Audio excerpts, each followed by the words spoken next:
cek khodam. Coba bayangin. Saya coba cari-cari apa referensi para remaja ini kan ya. Tentu saya cari di tafsir Jalalain nggak ada kan. Saya coba lihat di TikTok. Oh, Ayu khodamnya rawa rontek. Sari kosong, Anton jeblorong. Kata saya ada aja yang kayak gini. Ya Allah. Itu bahasa aslinya kan asisten ya, penolong, pembantu kita gitu loh. Jadi kalau yang dimaksudkan dalam bahasa Arab itu ya, kalau ada pembantu rumah tangga, ya khodam namanya. Maka ini catatan kita. Semua perjanjian antara manusia dengan jin untuk membantu, menolong, maka jatuh hukumnya pada syirik, haram. Maksudnya gimana Ustaz? Maksudnya begini. Biarkanlah jin berada di tempatnya seperti kita letakkan mantan pada tempatnya gitu. Apalagi yang masih perlu dipikirin? Kita masih sedih, nangis, susah, gelisah mikirin dia yang berada di pelukan orang lain. Ya Allah, sadar Samsudin.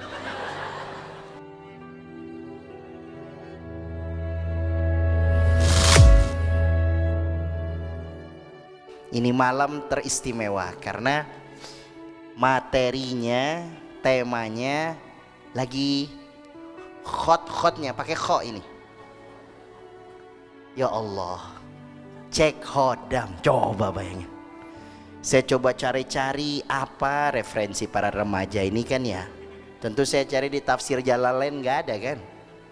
Saya coba lihat di TikTok. Oh, Ayu khodamnya rawa rontek. Sari kosong, Anton jeblorong. Kata saya ada aja yang kayak gini. Ya Allah. Tapi ini penting untuk dibahas gitu ya.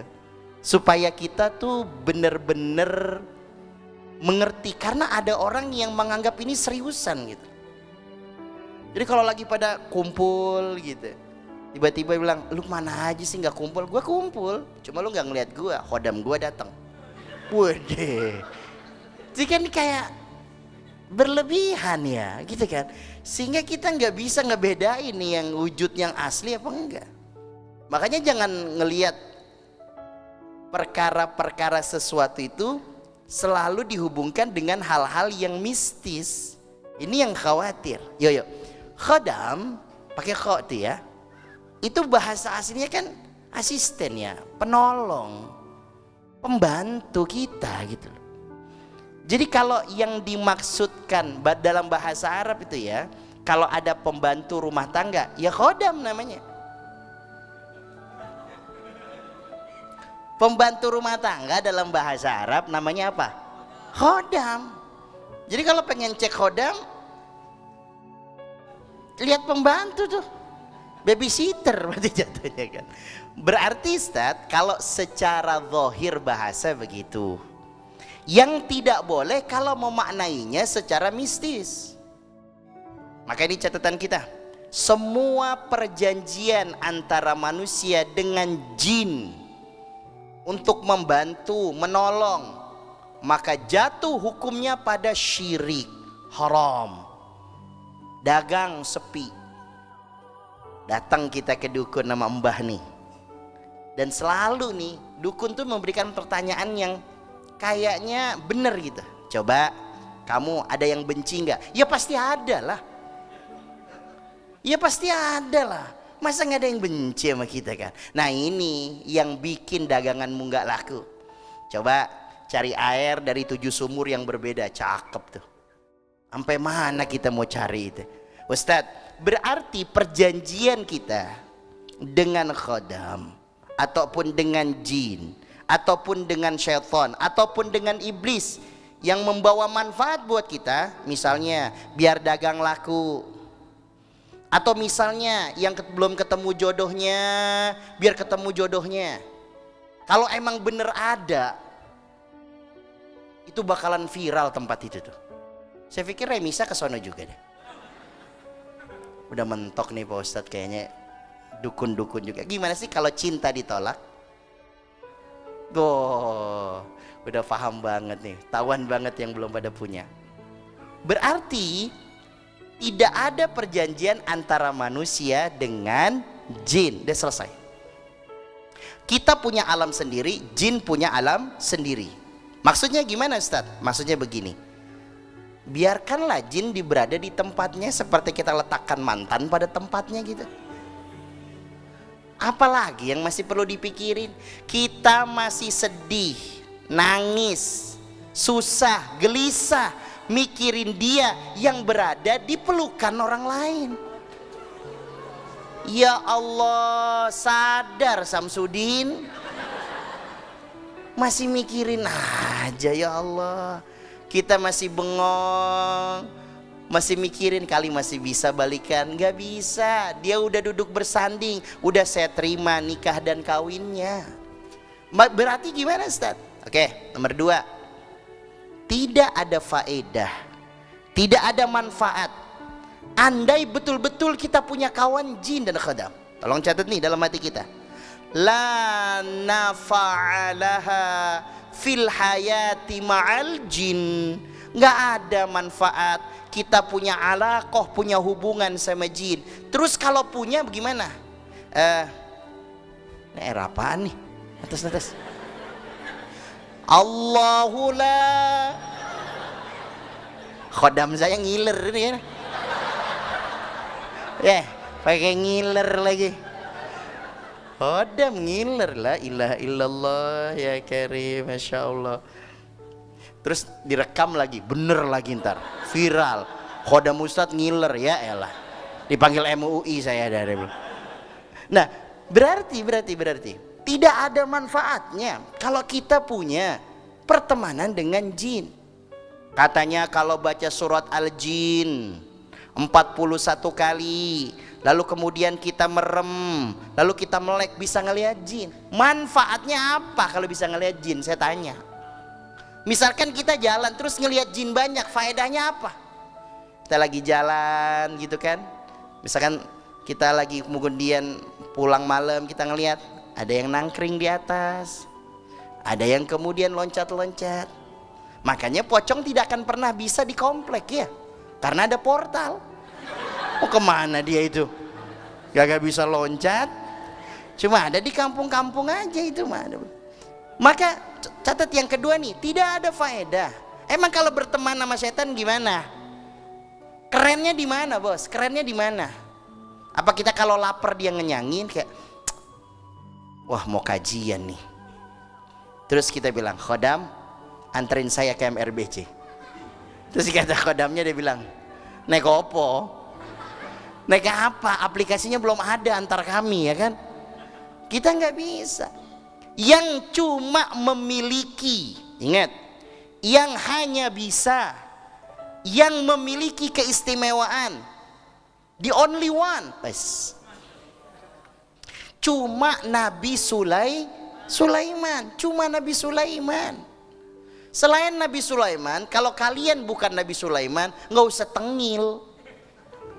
Saya ini Pak Ustadz nih, apa itu namanya? Indogo, apa itu namanya? Iya, saya bisa punya indera keenam. Mau indera keenam, indera ketujuh, indera herlambang, terserah. Nggak, faedahnya apa? Seandainya Pak Ustadz, saya bisa nih ngelihat sesuatu yang manusia lain nggak lihat. Andai pun saya bisa, saya nggak mau. Buat apa? Ketahuan bisa ngelihat orang ganteng enak gitu kan ya. Ya Allah, ini mah ganteng, udah mana soleh. Ya Allah, adem hati kita gitu ya. Andai bisa nih, mendingan pengen dekat sama ulama, biar bisa ngelihat wajahnya ulama, masya Allah, kan gitu ya. Mendingan bisa ngelihat itu ketimbang lihat gondoruo ini. Tuyul tuh Pak Ustadz, tuh tuyul tuh Pak Ustadz. Untungnya apa bisa ngelihat tuyul itu, dia bilang. Nah, oleh karena itu saya cuma ngeri aja, andai kata khodam itu bener ada, terus dibikin mallnya gitu. Terus kita datang ke toko gitu kan, ini Ustadz khodam VIP nih Pak Ustadz, yang ini yang ekonomi nih Pak Ustadz nih. Itu pasti yang jelek-jelek tuh, gondoruo, buto ijo tuh. Nah, berarti nomor 2, la nafa'alaha, tidak ada manfaat sama sekali untuk kita ataupun siapapun memiliki alaqah hubungan dengan jin. Berarti tidak ada kebanggaan menjadi apapun. Misalnya gimana? Indigo nih hebat. Nggak hebat bos. Enakan kayak kita biasa-biasa aja gitu loh. Coba kalau ada orang bisa ngelihat yang aneh-aneh, ngelihat sesuatu yang di atas. Lagian juga nggak masuk akal banget. Kasihan orang Indonesia sih. Setannya jelek-jelek gitu. Setannya jelek-jelek. Kalau yang lain kan pakai jas gitu ya. Namanya apa tuh? Vampir ya. Cakep pakai jas terus pakai bedak putih, cakep gitu. Kalau kita hijau, buto hijau. Ada kecil nggak pakai baju, tuyul dia bilang. Terus juga orang-orang kita, masya Allah, Pak Ustadz, untuk menghindari tuyul kasih kaca. Biar kenapa? Biar tuyulnya ngaca. Lah, berarti dari tadi saya ngelihat yang masuk pada ngaca. Kalau ketawa, hodamnya tuyul. Itu kan ya Allah ya Rahman ya. Itu kan masjid kita ada kacanya itu kan ya. Dikit-dikit begini ya khodamnya tuyul itu. Allahu Akbar, seneng banget saya begini nih ya Allah. Apalagi nama-namanya mirip. Ayu Rawa Rontek, coba Rawa Rontek. Tahu nggak sih Rawa Rontek gitu loh, yang kepala sama badan bisa dipisah gitu kan. Bos, nyiblorong, nyiblorong. Makin kesini makin seru. Ya, Malik, hodamnya gas LPG 3 kg. Kok bisa gitu kan? Allah ya Rabbi ya Rabbi. Cek hodam, tapi lupa cek iman. Hati-hati. Makanya nomor 1 saya ulang. Kalau mengaitkan khodam, maaf nih ya punten, ini kan kita bercanda-bercandaan gitu ya. Kalau sampai di tahap serius, lalu kemudian menganggap ini adalah perkara-perkara yang mistis, bahwa untuk bikin dagang laku perlu ada sesuatu yang didatangkan. Kalau pengen bikin kita punya pasangan harus memiliki khodam tertentu, maka ini jatuhnya kepada perkara yang dilarang. Musyrik nanti kita jatuhnya. Yang kedua, tidak ada manfaat untuk mempelajarinya. Yang bikin rame karena sering diundang sih. Oh, ini indigo, undang. Oh, ini karena ini ngerti ini, minta tolong. Nggak usah, abaikan aja. Jangan viralkan yang kayak gitu. Pak Ustadz, ini teman kita bisa ngelihat nih yang aneh-aneh. Be aja. Kenapa sebabnya? Ya karena nggak ada manfaatnya, nggak ada faedahnya. Kalau bisa ngelihat jawaban ujian baru tuh mantap. Itu aja nggak usah pakai khodam, kita bisa tahu. Nah, ketiga, kita pegang nih, cek khodam, tapi lupa cek iman. Nah, kalau seandainya kita berada di tempat sesuatu yang kemudian membuat kita takut, membuat kita ngeri, membuat kita khawatir, maka cukuplah kita memohon pertolongan kepada Allah dengan 3 ucapan. A'udzu billahi minasy syaitonir rajim. Yang kedua, bismillahilladzi la yadurru ma'asmihi syai'un fil ardi wala fis sama'i wa huwas sami'ul alim. Yang ketiga, la haula wala quwwata illa billah. Tidak ada satupun jin, syaitan yang bisa menyelakai kita atau kemudian menggoda kita pada perkara-perkara keburukan. 3 hal ini yang menjadi tameng kita. Ulang, nomor 1 apa? A'udzu billahi minasyaitonir rajim. Yang kedua, bismillahilladzi la yadurru ma'asmihi syai'un fil ardi wala fis sama'i wa huwas sami'ul alim. Yang ketiga, la haula wala quwwata illa billah. Kalau sudah ini dibaca, auzubillahi minasyaitonir rajim, nggak usah nengok ke orangnya, tapi ya ada teman datang, khodam, auzubillahi minasyaitonir rajim, nggak usah, jangan-jangan dia emang setan beneran. Baca auzubillahi minasyaitonir rajim, bismillahilladzi la yadur, habis itu kemudian la haula wala quwata illa billahil aliyyil azim. Setelah itu lisan kita sudah mengucap, hati kita juga harus mengucap. Gimana caranya? Jangan sambungkan segala sesuatu dengan hal-hal yang ghaibiyat, yang mistis, yang apa, supranatural gitu, yang aneh-aneh, nggak usah. Tenggorokan gue nih udah 2 hari ini nggak enak, kena santet gue nih. Ya elah bang, Ya, bang, cuma tenggorokan doang, adem sehari ngapa? Nggak usah pakai cek hodam gitu bilang. Aku nih kayaknya berat banget sini nih, leher nih, dia bilang. Emang kenapa? Itu sate kambing 20, sop kambing, soto kambing. Ya kebanyakan makan, tensi tinggi gitu. Jadi nggak semua urusan-urusan kita dikaitkan dengan ghaibiyat gitu. Jangan kayak begitu. Sakit disandingkan dengan anak kita nih yang punya anak. Ya Allah, anak saya nangis mulu Pak Ustadz, tolong doain Pak Ustadz. Gua doain apa juga, emang ini pampersnya udah penuh. Nah, yang ngerti bahasa itu adalah ibu, bener ya? Coba deh, ya saya udah punya anak 2 nih, tetap aja kalau nangis, buat saya nangisnya sama. Nangis ini. Tapi uminya, lapar ini, kok bisa tahu gitu? Dikasih makan, dimakan, diem gitu. Saya kasih makan, malah nggak mau. Oh ternyata pup. Oh ya nggak mungkin pupnya dikasih makan, nggak juga, nggak gitu bos. Nggak polanya nggak selalu gitu dia bilang. Loh, maksud saya adalah, coba bayangin tuh, apakah umi saya indigo coba? Apa istri saya? Istri saya punya indera ketujuh kayaknya ini. Dan itu adalah hati kan ya. Karena sudah sering dilakukan dan sudah sering bersama, maka tangisan si anak udah menyentuh kolbu gitu, sehingga tahu gitu. Kalau mungkin dibuat saya sih nadanya sama, mungkin di nada di telinga seorang ibu mungkin beda. Mungkin kalau lapar gitu kan,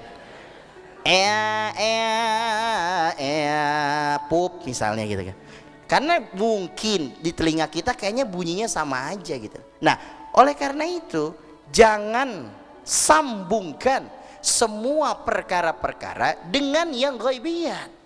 Itu maksudnya dibilang cek iman tuh gitu bos. Yang dibilang cek iman ikhwan akhwah, bahwa segala sesuatu itu ada Allah, innallaha ala kulli syai'in qadir. Ada Allah yang maha memiliki kuasa dan kemampuan terhadap takdir-takdirnya kepada kita. Jadi nggak usah takut, nggak usah khawatir. Anak kita nangis nggak ada hubungannya dengan itu. Kita mau ta'aruf, ditolak ta'aruf kita, pasti gue kena kancing nih. Tahu kena kancing nggak? Kalau kita datang ke dukun, kenapa jodoh kita nggak kebuka? Istilahnya karena kita dikancing. Ibarat baju dikancing, jadi ketutup. Masa dibuka? Supaya bisa dibuka, nah dia harus mandi di jam 12 dini hari. Mandinya mandi kembang 7 rupa. Dicari air dari 7 sumur yang berbeda. Mandi itu malah. Insya Allah besok masuk angin. Nah, hal-hal ini yang harus kita pegang. Ya, ingat-ingat. Jangan sandingkan, jangan hubungkan, jangan buat alaqah selalu antara apa yang terjadi sama kita dengan perkara-perkara yang mistis gitu. Nggak mentang-mentang kemudian ada sesuatu yang terjadi di depan misalnya, wah kecelakaan, terus kemudian wah ini serem ini. Semua jadi terowongan, ada kecelakaan jadi terowongannya serem. Rumah ada sesuatu, rumahnya yang serem. Tapi giliran perkara-perkara yang berbau-bau maksiat, tidak pernah ada sesuatu yang dikaitkan dengan mistis. Tuh lihat, saya ulang nih.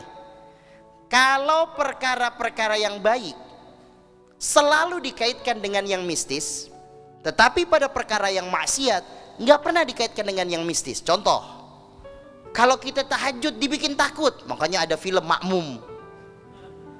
Biar kita waladhdallin, amin. Sholatnya sendiri. Emang setan ini.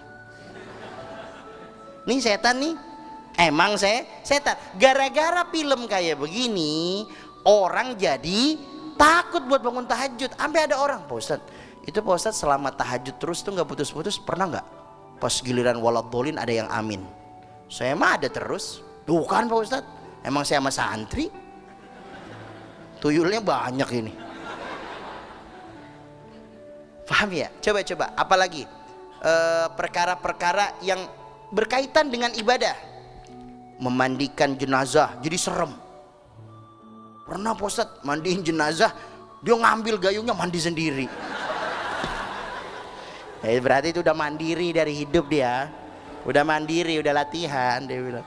Coba aja, coba apa lagi dah? Semua kayak gitu, makmum. Apalagi tuh hal-hal yang kaitannya dengan agama pasti mistis. Malam Jumat dibikin mistis ya lah. Malam Jumat bos. Tapi giliran maksiat nggak ada. Party jam berapa kalau party? Diskotik jam berapa diskotik? Kita kalau mau ngaji malam Jumat nih serem. Kalau party nggak ada malam Jumat, malam Sabtu rame-rame aja. Nggak ada hantu-hantuan tuh. Kalau mau sholat subuh, nanti kalau kita sholat subuh nih Pak Ustadz, itu kayaknya pohon tuh pada bergerak kena angin goblok. Kesel banget saya. Ada emosi kita dia bilang. Lah semua dikait-kaitan gitu kan. Tapi giliran pergi ke tempat maksiat, nongkrong sampai jam 12 malam, sampai subuh nongkrong di pinggir jalan gitu kan, nongkrong sambil main judi. Itu pohon sampai jatuh rantingnya nggak ngeri dia. Sampai ada videonya kan, ada orang lagi main kartu, nangka jatuh kena kepalanya.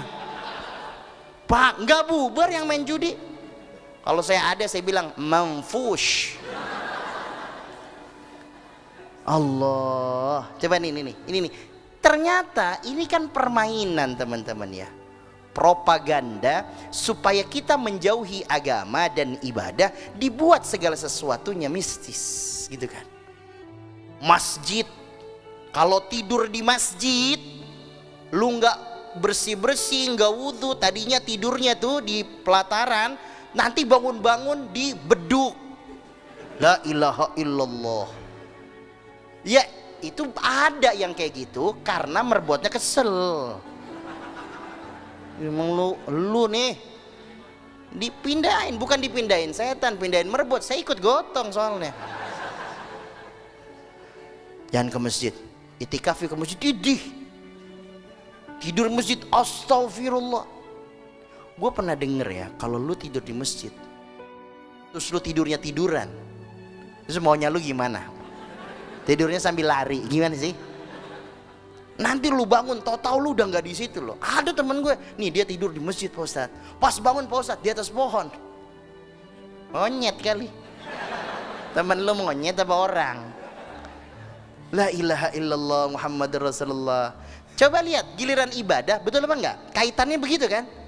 Orang mabok teman-teman, katanya orang kalau mabok sampai dini hari, sampai ini, itu dia sadar di situ-situ aja tuh. Nggak kemana-mana dia.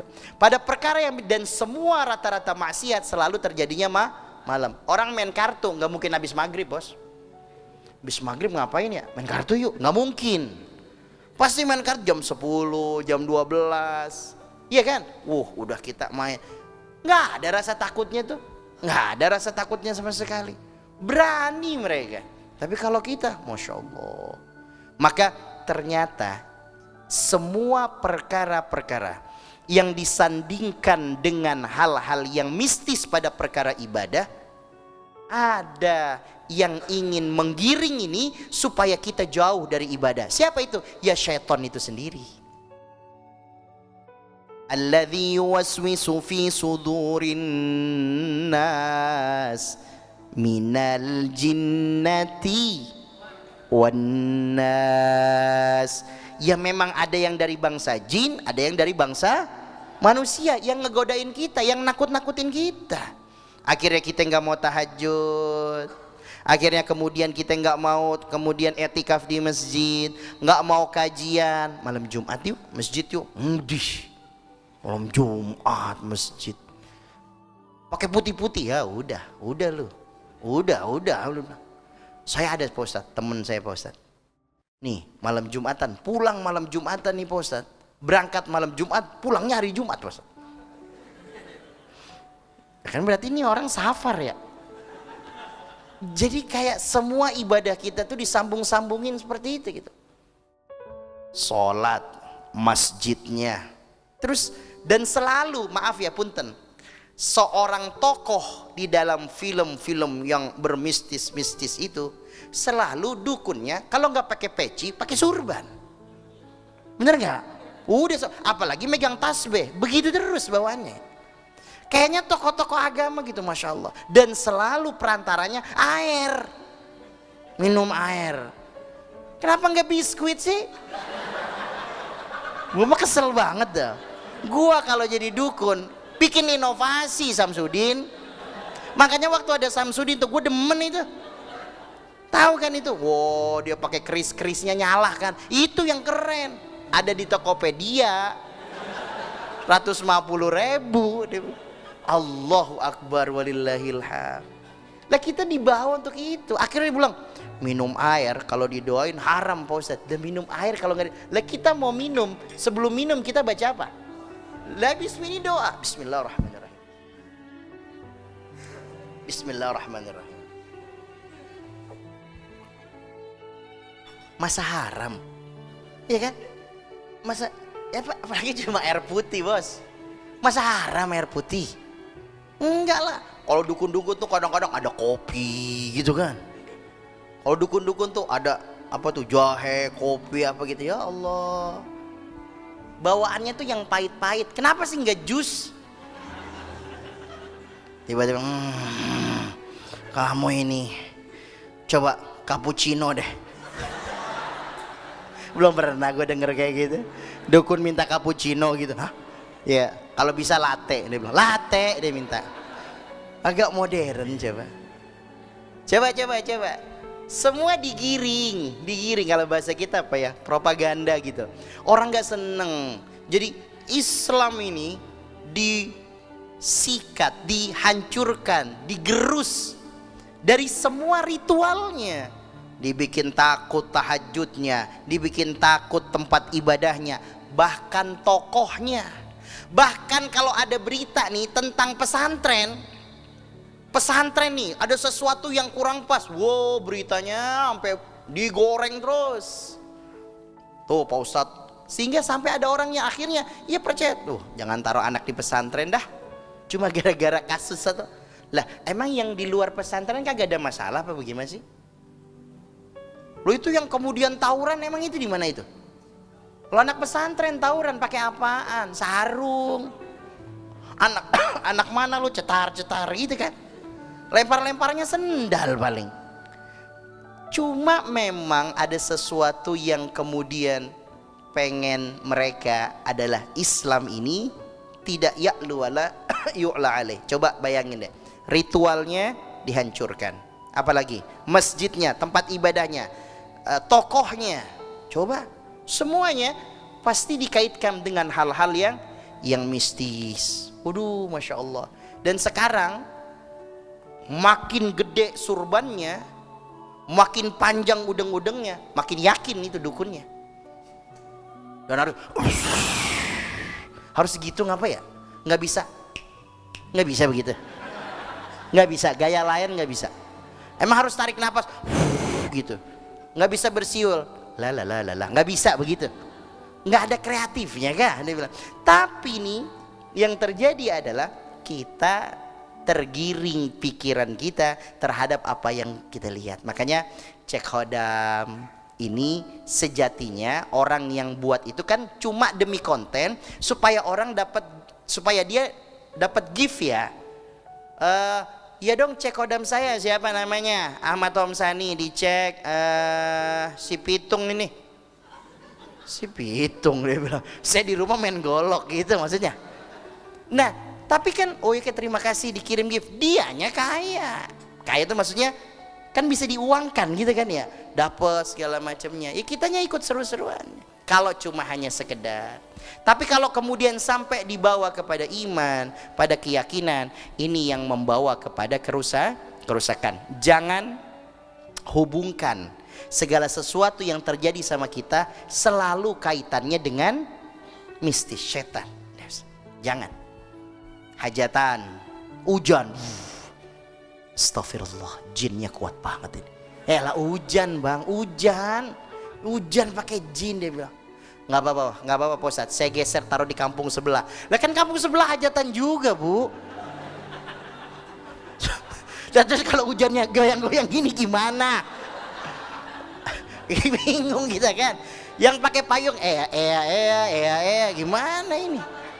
Bisa gitu, gimana sih hujan digeser ke kampung sebelah? Emang sebelah nggak ada hajatan apa? Akhirnya yang sebelah datang, Mas, jadi hujan tempat saya kan, balikin lagi nggak? Dia bilang, dibalikin. Oke sebentar Bu, sebentar dibalikin. Pakai ada yang punya remote, coba bayangin, la ilaha illallah. Tetapi kan ini senangnya media gitu kan, yang viral ini yang dicari, yang viral dicari. Makanya saya masih ingat banget tuh si siapa itu yang podcastnya ini, dia pernah bilang, yang kepalanya agak gundul, saya nggak bilang botak ya, kata dia gini, yang paling terpenting kalau mau viral, kalau lu begini-begini aja, maka podcastmu, mediamu akan segini-gini aja, naiknya mungkin cuma sedikit. Yang bisa bikin cepat naik adalah yang kontroversi. Kalau nggak ada kontroversinya nggak bisa, lama. Lihat tuh Pak Samsudin, cepet dikenal. Udah sama dia, orang apa aja bisa sama dia. No, coba innaka askoli rahmatan wa mali wa maqali ala Allah. Keprok atuh. Coba itu. Coba. Ya. Saya juga, ya Allah Rahman ya Rahim. Udah sebegitunya apa kita ya? Enggak, maksudnya kalau ketahuan ulama internasional kayak apa gitu. Apa enggak nangis Syekh Azhar? Syekh Masjidil Haram apa enggak nangis coba itu? Ada sampai sekarang viral kan? Oh ternyata ini suara semut. Ditaruh mic-nya kan? Iya kan? Tahu pas gue dengerin innaka askoli. Ya Allah. Askoli. Viral. Bener nggak? Terkenal. Ya saya nggak tahu apakah memang ini tujuannya untuk viral. Ya kalau memang itu tujuannya ya sudah didapat. Tapi kan kita bukan itu tujuannya. Iya kan? Sebab kenapa teman-teman? Punten, simak baik-baik. Kalau kita diangkat derajat kita karena popularitas, maka kita akan diturunkan juga dengan popularitasnya. Kalau tujuan kita adalah popularitas, maka kita akan diturunkan dengan popularitas itu. Yuk lihat sekarang. Yang dia cari popularitas, populer, diturunkan lewat popularitas. Aibnya dibongkar di tingkat nasional. Ya Allah, chattingannya dibuka. Sudah kemudian nginep di hotel, berhubungan badan. Ya Allah, yang gak seneng saya namanya doang ngeselin. Namanya nama ulama besar kita kan, tapi kelakuannya la ilaha illallah. Kita mau nyebut nggak enak, mau saya bilang nyebut Hasyim Asy'ari. Jadi ya Allah ya Rabbi ya Karim, maksudnya bagaimana Ustaz? Tujuannya kita tuh kan pengen nuntut ilmu, tujuannya kita pengen berdakwah. Kalau itu tujuannya, maka mau kemudian yang datang 1 orang, 2 orang, 10, 100, fabiha wa ni'mah, gak ada masalah gitu. Saya sering bilang, kalau yang datang 1 orang Gar, ngaji kita. Anda yang datang 1/2 orang ngaji. 1/2 orang nih datang ngaji, remisnya tetap ngaji. 1/2 lu bayangin bos. Waktu datang gini, ngaji, dia duduk situ, duduk, dengerin gua ceramah nih, dia bilang. Tetap pakai meja biar 1/2 juga mah. Nah cuman kan pengurus bilang, Ustadz kemarin masih sehat ya. Allahu Akbar walillahil hamd. Dengerin baik-baik. Kalau kita diangkat derajatnya karena urusan duniawi, maka duniawi itulah yang akan menurunkan kita. Kalau engkau diangkat derajatnya karena perempuan, istrinya cantik banget, bagus banget, diangkat derajatnya karena perempuan, pacarnya, waduh, naudzubillah, dijatuhkan juga karena perempuan. Diangkat kita karena flexingnya kita, karena pamernya kita, dijatuhkan juga dengan itu. Maka yang paling nikmat, yang paling nyaman itu adalah menerima semua yang Allah berikan kepada kita, karena Allah pasti memberikan takdir terbaik, tidak mungkin terbalik. Maka ini bagian terakhir yang saya ingin sampaikan. Semua perkara mistis ini hanya ingin membuat kita kepada satu arah. Semua serba instan.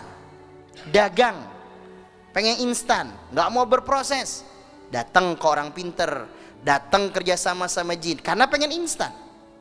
Pengen cepet sukses, ayo datang ke tempat yang pemujaan, terus kemudian penyembahan, harus ngelakuin ritual ini, ritual itu, karena pengen instan. Maka tolong catat bagian terakhir. Ayo, biasakan kita untuk berproses, jangan banyak protes.